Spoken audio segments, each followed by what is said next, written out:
আপনি একটু পরে উড়ান, আমরা এটা উড়াই আইতাছি। এটাও একটা জিঞ্জিরা থেকে আগত রুবেল ভাইয়ের একটা হিট হয়েছে। রুবেল ভাই কিন্তু খেলছে। আছি আমরা মাওয়া রিসোর্টে। চমৎকারভাবে শিকারি খেলতেছে, খুবই দক্ষ শিকারি। রৌদ্রের চেহারাটা পুরো কালো হয়ে গেছে ভাই।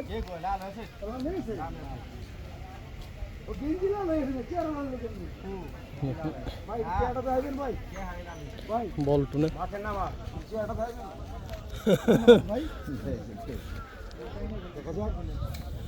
হিট কিন্তু অনেকগুলো হয়েছে, পাশাপাশি ওই পাশে একটা হিট হয়েছে। মাছটা নিয়ে খেলছে।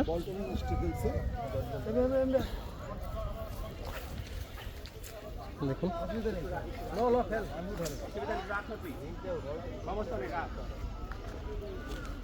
আপনি একটু পরে উড়ান, আমরা এটা উড়াই আইতাছি।